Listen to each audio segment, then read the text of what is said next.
Catus Maximus here, this time with a quick teardown and disassembly video of the Rockwell and Porter Cable 330 speed block sanders. These sanders normally run pretty smooth. This is a normal Porter cable with the 1.2 amp motor, and this is a newer Rockwell that also has a smaller motor. The old ones with the big R label had the 2 amp motor, and they're much smoother. They were just a bit more powerful. They should always run really smooth.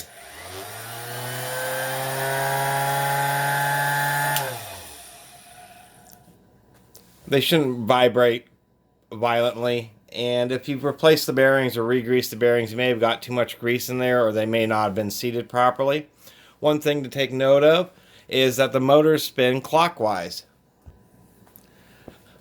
So one easy thing if you think your sander's not working properly is just to shine a flashlight through the gap there, or through the gap there you can see the metal fan.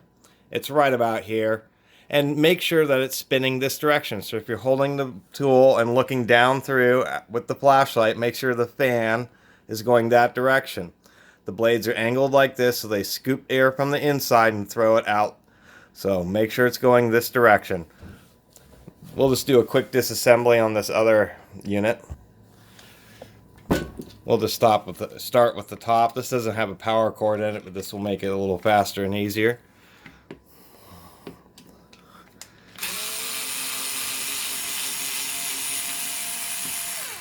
You'll just pull out those two top screws. The wiring's really tight inside these. It's always been a little bit annoying. But then the top cap would come off. In here you would have your strain relief and your power cord coming in, and you would have your two power wires, and there's usually a couple little wire nuts, and this is where it's like really tight and really jammed in there. It's not super exciting. The cord pinch is right here in the middle. It's this boss right there, and it pinches against the lid, so you'll want to make sure the jacket goes far enough to get past that boss, and it just makes it generally annoying. You'd undo the two wire nuts, and let me dig out these other wires here, and basically you would have two wires sticking out, these two guys, and those are your power contact wires. One of course goes to the switch, and the other end of the switch would just go to this wire coming in on the bottom side. Right there. We'll go ahead and pull out the top cover. And there are Phillips head screws inside this part.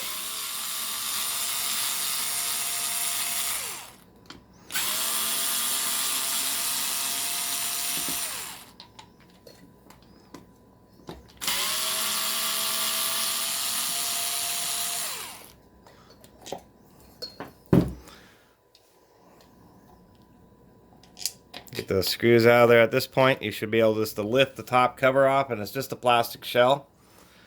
You'll want to make note of the orientation of the shell. Of course, the switch faces the front of the tool. There's this post that's offset, so that makes it pretty easy to keep track of.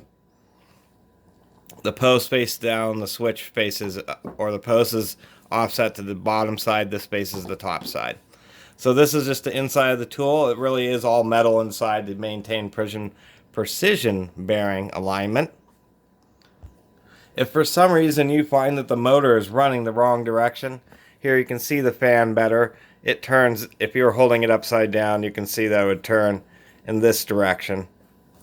If the motor is running the wrong direction, it means that the brush wires, these wires coming off the field, have been reversed. And all you have to do is this loosen. You'll have to pull off this top shell, loosen these little screws. You may be able to get at them without loosening the top shell, and swap these wires. And they're actually little plugs, and we'll show you. It plugs into the side, and so you just swap this wire to this side and the wire from this side to this side. It's the orientation of the brushes in relation to the fields is what controls what direction they go. They have a timing, so if they run backwards, then it can be pretty harsh on the motor because it loses power. So most motors do have a direction, and it's not always clockwise. It just depends on the tool. if they have an older fan, then that's a good indication because you can tell which direction it's putting the material out. We'll go and pull off the bottom of the base plate here. It's just these 4 screws.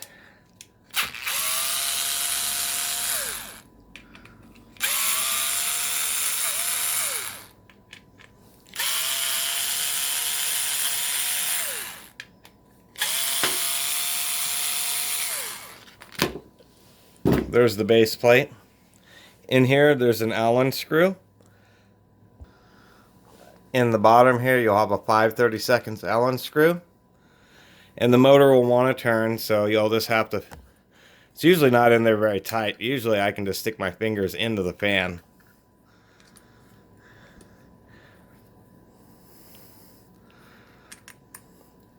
You'll have to jam something into the fan if it...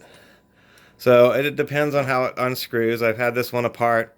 So the whole counterweight instead unscrewed from its little drive shaft. The newer ones had aluminum counterweights. The older ones had these milled solid steel counterweights. They were pretty expensive. These were the nice counterweights. So there is a hole right here. If you do have any trouble, you can put a screwdriver through there, not too deep, while it's on the tool, and that will get into that flat spot on the counterweight.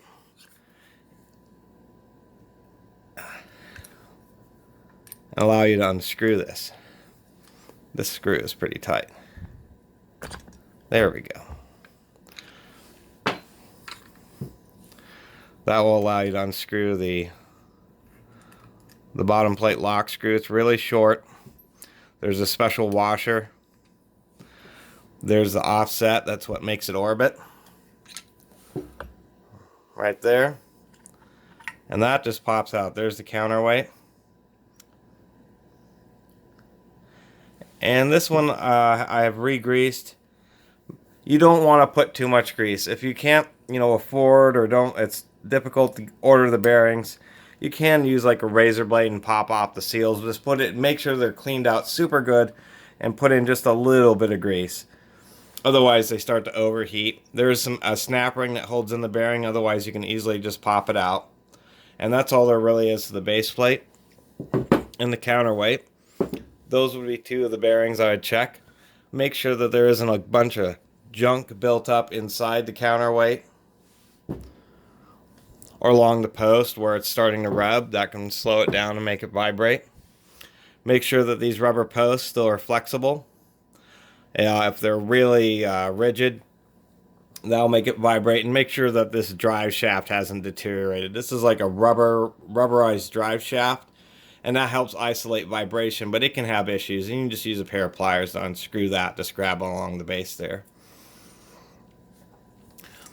Other than that, it's a pretty basic and pretty simple unit. It is difficult to work on the front bearing because the fan's put on afterwards.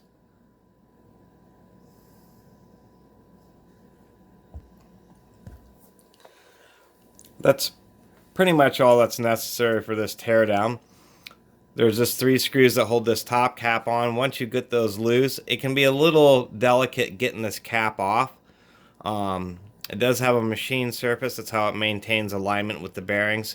Once you get it off, you just want to pry like against this surface and against the screw. You want to make sure not to pry against the wires or ding any of the wires. And this bearing will pop out from the inside.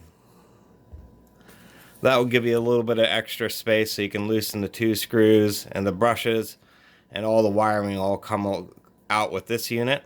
If you really need to get this bearing replaced in the lower front, you'll use a pair of pliers, and you may have to jam something in the fan to unscrew this part. That way you can use a press. You need a press. You might be able to hold it in your hand and tap it out. Let's see if we can't do that here.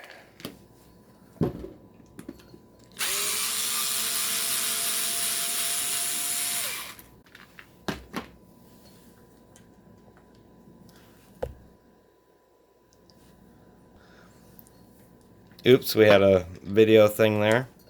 To pull out the field, well, here, to pull out the brushes, it's pretty easy. You just, sometimes you need a little screwdriver to get a little pry. And then those just unplug, quite literally. You may need needle nose. But see how those unplug, so it makes it convenient. The brushes just have a little... The one trick to the brush holders is you want to use as large a screwdriver as possible, not exactly do what I just did. And so that would just be the brushes.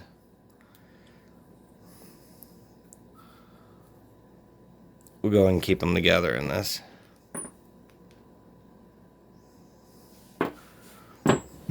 Get the field out. You want to blow these out real good with air.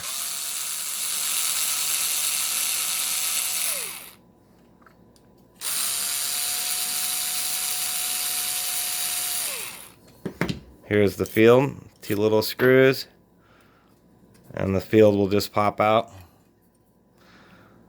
There's your cap. They make these with a little rubber grommet, so it's easier to get it in and out. It doesn't want to bind up because there's a little relief area. So there's the top shell. It's only a 1.2 amp motor, so tiny little field. And it's just a sander, so it doesn't have to deal with a lot of rough treatment. You can get these lower little feeties off, these little legs here.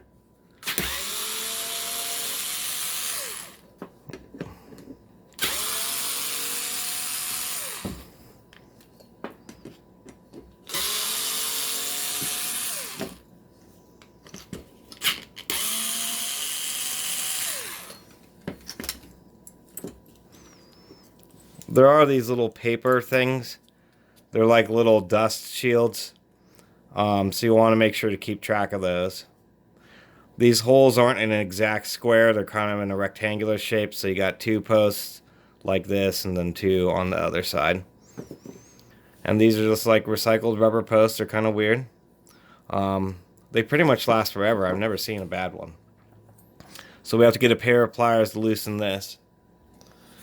Super easy here. You just take a pair of pliers. You just grab the motor and loosen that, and sometimes they cooperate. So this will come off. This often goes out. This often actually just wears out to the point that it breaks. Let's see if we can't get you a... There we go. This little guy often wears out. It's just like a little rubber isolator. And so, those I think you can still get. On this unit, the fan cooperated. A lot of times the fan is stuck, and you would have to find a bolt. I forget what the thread is for that. It's this. Oh, it's probably the same as this screw. Oh, imagine that it is. Okay. So whatever the thread of this little screw is that locks on the base plate would be the thread. You'd put a small rod or something in there so you could support it. You know, probably across these 3 points here, and press the motor out. This fan is cooperating, so the fan will actually pop off for me, surprisingly enough. Usually that doesn't happen. There is a snap ring that holds in the bearing or the motor, and it is pressed into there. So it would have to be pressed out. You want to be careful. It has to be really careful and really a flat parallel press, because it's the snap ring will just bust out the aluminum that's holding it. The other choices is, to tell you the truth, even though it's really dusty in there, a pair of snap ring pliers with the 45-degree angled tips would probably get that snap ring loose. If you could, then you'd be able to pop this out and then use a standard bearing puller, which is what I'd recommend. It looks like you can get a pair of snap ring pliers in there just to get that snap ring loose, and it'll just be kind of caught there, and then you can pull this whole unit out. And that bearing could use replacing. So anyway, thanks for watching. This was just a quick teardown, or not so quick. Please subscribe.